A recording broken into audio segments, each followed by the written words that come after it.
What's up guys, today we're going to go into a few things I love about the Ableton Push 2. Stay tuned.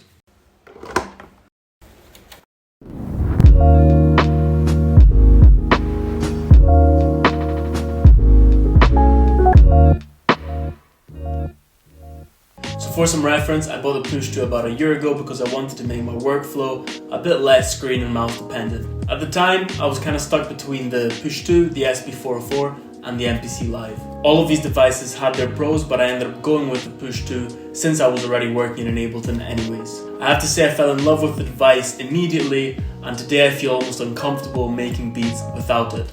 I can speak about what I like about this device for hours, but today I'm going to limit myself to 3 main aspects in no particular order. Just before we get into it, please don't forget to drop a like, subscribe, etc. It really helps out the channel, and you can always unsubscribe later if you decide you don't like the content.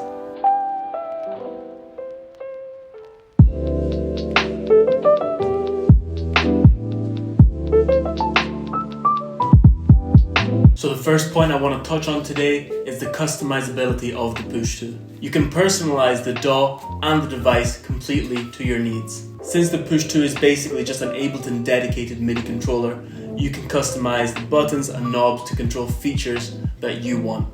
You can also create templates within the DAW to bring forward the functions you use most, and basically just make the device completely dedicated to your workflow. This of course maximizes your creative process because the whole workflow just becomes a lot more fluid and you spend a lot less time menu diving and searching for the functions. Me personally, I have everything set so that my default Ableton template basically turns Push 2 into a solid, standalone beat-making device. For example, I have customized effect racks with the effects that I use most already into my tracks in Ableton so that I can access them from the Push and tweak them to my liking. An example of this would be my SP404 effects rack, which I've made a video on. I'll link it here somewhere. Basically giving my Push 2 similar effects capabilities as the SP404.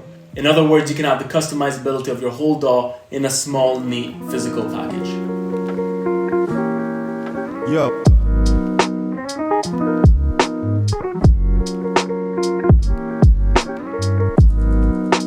So the second thing I love about the Push 2 is the build quality and the screen. Having played and owned other MIDI controllers in the past, I definitely did not expect such a high build quality when I received the Push 2. This thing is solid and heavy, definitely not meant to be portable and light. When you hold it, there's no deflection or flimsiness whatsoever.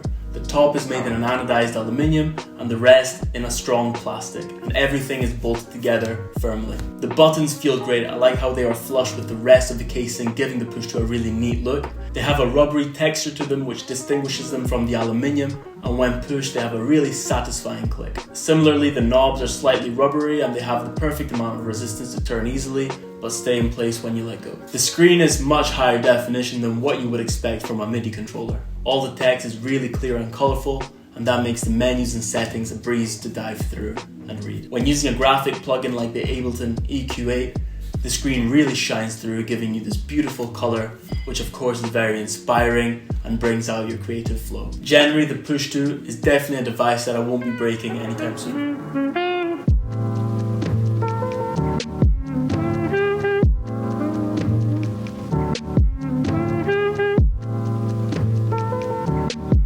Just before we get into the last point, a quick promotion break.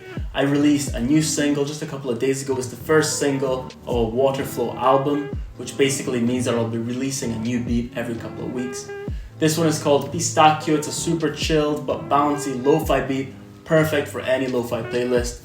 So don't forget to check it out. I'll leave the link down below in the description of this video. Let's get back to the video. The last thing I want to talk about today is maybe my favorite aspect of the Push 2, and the reason I use it so much and probably will never get rid of it. And that's the ability to play your DAW like an instrument. When you're working on a DAW, it's common to feel like you're coding music rather than creating it because we're relying on our keyboards and mouse so much. I have to say that the Push 2 eliminated that feeling for me. It makes everything feel a lot more musical, natural and inspiring. I like physical instruments, maybe because I come from guitar, so the Push 2 definitely helps make the software turn into hardware. One thing I particularly didn't like about working straight from software was using the mouse to adjust the level of functions. You know how you click and like move up and down to set the level? It sounds super picky, but these things matter to me when I'm in the creative process. Obviously the push tool replaces that with physical knobs, which is just much more satisfying to use. And within all Ableton plugins and some external plugins as well, it's all automatically mapped, so you don't even have to go in and change the MIDI setting. So today I'm able to open Ableton, turn my PC monitor off,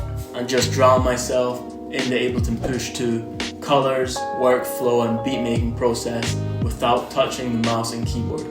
From 0 up until the pre-mix stage of a beat, and then I'll turn everything back on to mix and arrange and finalize my beats.